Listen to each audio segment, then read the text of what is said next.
मन के भंवर। इस मशीनी संसार में बहुत दुख है। मशीन युग की गति और तीव्रता में मानव मूल्य विघटित होते जा रहे हैं। इसमें मनुष्य अपनी स्थिति पहचान नहीं पा रहा है। सैकड़ों लोग इस अंधी दौड़ में अपना मानसिक संतुलन खो रहे हैं। अतः मन के भंवर को पहचान नहीं पाने वाले मनुष्य उसमें डूब जाते हैं, और जो मन में उठने वाले भंवर को संभाल लेते हैं वे जीवन में जीत जाते हैं। आप सभी का स्वागत है। आज हम मन के भंवर नाटककार दया प्रकाश सिन्हा का एक समीक्षात्मक अध्ययन करेंगे और सारांश पर भी दृष्टि डालेंगे। मन के भंवर नाटक में लेखक ने अत्यंत ही नाजुक विषय को छुआ है तथा यह विषय जितना नाजुक है वह उतना ही महत्वपूर्ण भी है। जिस प्रकार नदी में बनने वाले भंवर में नौसिखिया तैराक डूब जाते हैं, वैसे ही भावनाओं के भंवर मनुष्य के हृदय में, दिलों में बनते रहते हैं। जहाँ मनुष्य का विवेक कमज़ोर हो जाता है वह मन के भंवर में फंस जाता है और डूब ही जाता है। जैसे छाया डूब गई, जीवन की राह में भटक जाती है। जबकि छाया का पति मनोरोग का विशेषज्ञ है। वह दूसरों को मन के भंवर में फंसने से बचा लाता है, किंतु अपनी पत्नी छाया को नहीं बचा पाया। डॉक्टर वशिष्ठ अच्छी से जानता था कि आपसी घृणा और प्रतिद्वंदिता से नहीं बल्कि केवल प्रेम से जीवन जिया जा सकता है। वह अपनी पत्नी को बचा नहीं सका। छाया यह नहीं जानती थी कि जीवन रूपी नदी में भंवर भी होता है और वह उसमें ऐसी फंसी कि पता ही नहीं लगा कि वह कहाँ डूबी।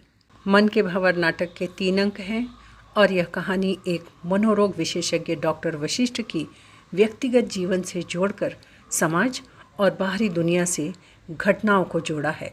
और मनोविज्ञान जो मन का विज्ञान है, मन का विश्लेषण करके उपचार करने वाला पद्मश्री सम्मान और यूनेस्को द्वारा साइकिट्री का सबसे बड़ा सम्मान मिला, लेकिन डॉक्टर वशिष्ठ खुद के मन के भंवर में डूब गए और पत्नी छाया को भी नहीं बचा पाए। प्रथम अंक, डॉक्टर वशिष्ठ पूनम अपनी मरीज की काउंसलिंग कर रहे हैं। डॉक्टर बहुत धैर्यपूर्वक पूनम को डिप्रेशन से बाहर निकालने का प्रयास कर रहे हैं। पूनम बताती है कि उसने आत्महत्या करने की कोशिश में हाथ की नसें काट ली थी, क्योंकि वह सबको अपना दुश्मन मानती है। डॉक्टर उसके मन के सभी विकारों को बहुत ही सहजता से दूर करने का प्रयास कर रहे थे। तभी छाया, डॉक्टर की पत्नी, बाज़ार से सामान खरीद कर लौटती है। डॉक्टर पूनम की काउंसलिंग पूर्ण करके उसे विदा करते हैं और छाया वहां आकर अपनी खरीदी हुई 5,000 रुपये की साड़ी की चर्चा करती है, जिससे स्पष्ट होता है कि छाया एक रईस पिता की पुत्री है और डॉक्टर से शादी करके उसे यहाँ सुविधाओं की कमियों में बहुत तकलीफ़ है। साथ ही वह डॉक्टर और पूनम को लेकर भद्दी बातें भी करती है, तो पति डॉक्टर उसे डपट देते हैं। फिर दोनों की बहस डॉक्टर की आर्थिक स्थिति पर होती है, किंतु पिता के ऐश्वर्य से अपने को छाया बचा नहीं पाती है। डॉक्टर उसे समझाते हैं कि धन दौलत तुम्हें सुखी नहीं कर पाएंगे छाया, सुख दुख तो मन की स्थिति है। कितना अच्छा हो कि तुम भी मनोविज्ञान पढ़ो, मेरे मरीजों में दिलचस्पी लो, तो तुम्हारी शिकायतें दूर हो जाएगी। लेकिन छाया नहीं मानती, कहती है क्या ज़रूरी है जो तुम्हें पसंद हो वही मुझे भी पसंद हो। इसी बहस के बीच डॉक्टर की माताजी का प्रवेश होता है। छाया माताजी से अपशब्द कहती है। डॉक्टर को यह बहुत अपमानित लगता है। वे छाया को कठोर हिदायतें देते हैं कि तुम अगर ऐसी ही रही तो तुम्हें अपने पिता के यहाँ जाना होगा, जहाँ पर ऐसी बदतमीजियाँ समझी जाती है। इस बहस के बाद डॉक्टर घर से बाहर चले जाते हैं। तभी छाया का एक पुराना मित्र देवेंद्र आता है और दोनों पुराने दिनों को याद करके चहकते रहते हैं, किंतु डॉक्टर देवेंद्र में किसी तरह की रुचि नहीं दिखाते। देवेंद्र फिल्मों में छोटे मोटे रोल करता है और विलन अर्थात खलनायक का रोल उसे मिलता है। छाया छात्र जीवन में उससे प्रभावित नहीं थी, लेकिन अब उसकी लाइफस्टाइल से बहुत प्रभावित है। हम आगे बढ़ें उससे पहले अगर आपने अभी तक चैनल को सब्सक्राइब नहीं किया है तो जल्दी से कीजिए, वीडियो को शेयर कीजिए, लाइक कीजिए और जल्दी ही हम इसकी दूसरा भाग का वीडियो भी अपलोड करने वाले हैं। अगर आप अन्य कोई सामग्री चाहते हैं तो ज़रूर और जल्दी से कमेंट बॉक्स में लिखिए, उसे भी हम इस वीडियो में इंक्लूड करेंगे। अब हम आगे बढ़ते हैं। दूसरा अंक 10 वर्ष बाद लखनऊ में डॉक्टर वशिष्ठ का क्लिनिक है। अब वे मान्यता प्राप्त, प्रतिष्ठित और सफल मनोचिकित्सक हैं। डॉक्टर वशिष्ठ के मित्र आदित्य और वशिष्ठ के असिस्टेंट डॉक्टर रवीश की बातचीत होती है, जिससे स्पष्ट होता है कि डॉक्टर वशिष्ठ की पत्नी छाया के विषय में रवीश आदित्य को जानकारी देता है कि करीब 10 वर्ष पहले छाया की मृत्यु हो गई है और अब अस्पताल और मरीज ही इनका परिवार है, जीवन है।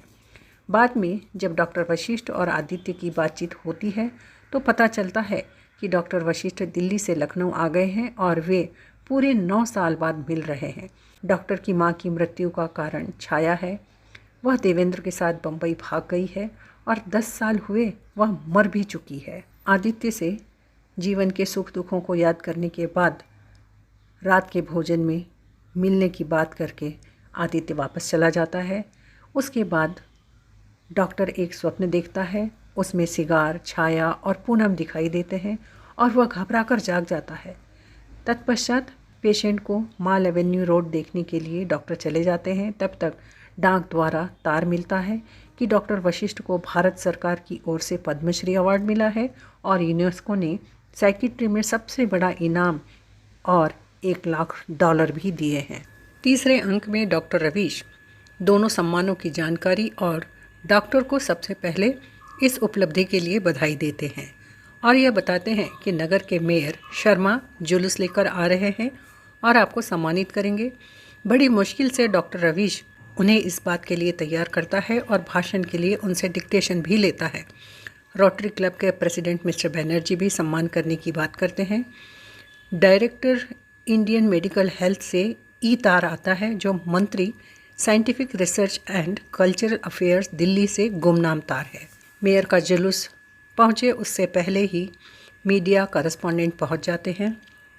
प्रधान, अबला सौंधी, पांडे, वर्मा और रवीश से ही डॉक्टर की अन्य जानकारियाँ लेकर स्टोरी डेवलप करना चाहते हैं, जिससे सबसे पहले और जल्दी रिपोर्ट पब्लिश कर सकें।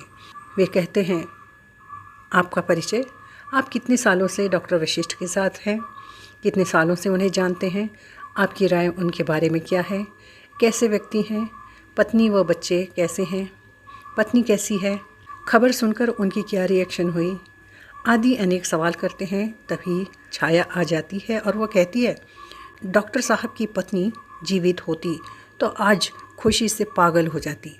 अपने बारे में कहती है कि डॉक्टर की पत्नी मेरी सहेली है और वह मेरे जैसी ही दिखती थी। वह ज़िंदगी को नदी समझती थी। उसे मालूम नहीं था कि ज़िंदगी में भंवर भी होते हैं और वह उसी भंवर में एक बार ऐसी डूबी कि उसका पता ही नहीं लगा। तभी डॉक्टर वशिष्ठ का प्रवेश। डॉक्टर रवीश बताते हैं कि सभी करस्पॉन्डेंट को डॉक्टर वशिष्ठ जाने के लिए कह रहे हैं और उन सभी को भेजकर वे छाया से एकांत में बात करना चाहते हैं। वह बताती है कि वह देवेंद्र के साथ अब नहीं रहती, झगड़ा हो गया और शर्म से बचने के लिए मैंने ही अपने मरने की खबर फैला दी थी। वह डॉक्टर से प्रार्थना करती है कि उसे उनके साथ रहने के लिए इजाज़त दे, लेकिन डॉक्टर अपने फैसले पर अडिग थे। वे बताते हैं कि मैं अब नफ़रत और प्यार से बहुत ऊपर हूँ। तुम्हारे जीवित होने पर भी तुम मेरे लिए मृत हो। अपने आंसू पोंछो और यह चेक ले लो और मेरी आंखों से दूर हो जाओ। वह चेक लेकर बाहर जाती है, लेकिन तुरंत ही खबर मिलती है कि वो मर गई, लेकिन डॉक्टर विचलित नहीं होते। इसी बीच डॉक्टर के दोस्त आदित्य का प्रवेश होता है और वह डॉक्टर को धिक्कारता है कि तुम दूसरों का इलाज करते हो, भारत सरकार यूनेस्को से सम्मानित होते हो, लेकिन अपने आप को तो तुम जानते ही नहीं हो। तुम कहते हो व्यक्ति को किसी से ज़्यादा या कम प्यार नहीं करना चाहिए, संतुलित रहना चाहिए, ज़्यादा उदारता नहीं दिखाना चाहिए। छाया को तुम बेहद प्यार करते थे, लेकिन जब वह देवेंद्र के साथ भाग गई तो बेहद नफरत करने लगे। उसे माफ़ करने को तैयार नहीं हो। तुम केवल सैद्धांतिक बकवास करते हो। तुम्हारी सफलता नफ़रत के आधार पर टिकी है, घृणा नफ़रत के अलावा कुछ नहीं। पूनम भी अपने डॉक्टर के अवार्ड सम्मान की खबर सुनकर पति और बेटी के साथ उन्हें बधाई देने आती है और उसका जीवन बचा लेने के लिए धन्यवाद भी देना चाहती है, किंतु तब तक देर हो चुकी थी। डॉक्टर वशिष्ठ ने अपने आप को माफ़ नहीं किया और मौत की सज़ा अपने आप को वे दे देते हैं। अब हम विशेषता की ओर बढ़ते हैं कि डॉक्टर वशिष्ठ दोहरी ज़िंदगी जी रहे थे। एक तो भीतर ही भीतर पत्नी को बहुत प्यार करते थे, दूसरी तरफ घृणा तथा दूसरों को उदारता का परामर्श देने वाले डॉक्टर स्वयं पत्नी को लेकर अनुदार थे।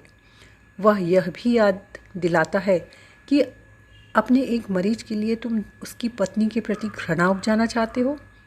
दूसरों के जीवन में प्रेम, शांति, आशा जगाने वाले डॉक्टर को ढोंगी कहता है। अतः मन के भंवर में हर कोई फंस ही जाता है। या दूसरों की सहायता करना आसान है, लेकिन स्वयं की सहायता करके मन के भंवर में फंसने से बचाना बड़ा दुरूह कार्य है। नाटक दुखांतक है। डॉक्टर की पत्नी छाया की भी मृत्यु हो जाती है और डॉक्टर भी अंत में नहीं बचते हैं। इस प्रकार हम देखते हैं कि यह नाटक एक कोई सशक्त संदेश हमें नहीं देता है। डॉक्टर की सफलता में घनघोर असफलता दिखाई देती है, निराश है और स्वयं डिप्रेशन का शिकार हो जाता है। अपने आप को मन के भंवर में स्वयं फंसाता है। एक डॉक्टर होकर, मनोरोगी का चिकित्सक होकर, विशेषज्ञ होकर भी स्वयं को मन के भंवर में डूबने से नहीं बचा पाता है। अब हम नाटक के प्रमुख पात्रों की टिप्पणी की ओर बढ़ते हैं। यहाँ आप देख रहे हैं विशिष्ट के ऊपर टिप्पणी लिखी गई है, जिसका प्रारूप दिया गया है कि सबसे पहले हम शीर्षक का परिचय देंगे, जैसे कि विशिष्ट का परिचय दिया गया है। उसके बाद नाटक में आए हुए प्रमुख प्रसंगों की टिप्पणी के रूप में यहाँ पर प्रस्तुत किया गया है। अगला टिप्पणी का शीर्षक है छाया, जो डॉक्टर वशिष्ठ की पत्नी है। प्रारूप के अनुसार हम मन के भंवर नाटक के आधार पर छाया का परिचय देंगे और नाटक में आए हुए प्रमुख प्रसंगों को ही हम टिप्पणी में सम्मिलित करेंगे। अगला विषय है डॉक्टर रवीश। डॉक्टर रवीश का परिचय भी हम उसी प्रकार देंगे मन के भंवर में। ये एक सहपात्र हैं और नाटक में आए हुए प्रमुख प्रसंगों को ही हम टिप्पणी में सम्मिलित करेंगे। अगला विषय है आदित्य। इसका परिचय भी देंगे। मन के भंवर नाटक, लेखक का नाम और उसका परिचय देने के बाद हम टिप्पणी में उन प्रमुख प्रसंगों को ही लिखेंगे। और अगला टिप्पणी का शीर्षक है देवेंद्र। तो देवेंद्र का परिचय भी हम मन के भंवर नाटक के आधार पर देंगे कि वह डॉक्टर वशिष्ठ की पत्नी छाया का मित्र है तथा उसके आए हुए प्रसंगों को ही हम टिप्पणी में सम्मिलित करेंगे और उसके विषय में हम क्या देखते हैं, क्या जानते हैं, उसको भी टिप्पणी में सम्मिलित करके उत्तर तैयार करेंगे। यह प्रारूप आप उत्तर लिखने के लिए अनुसरण कर सकते हैं। धन्यवाद।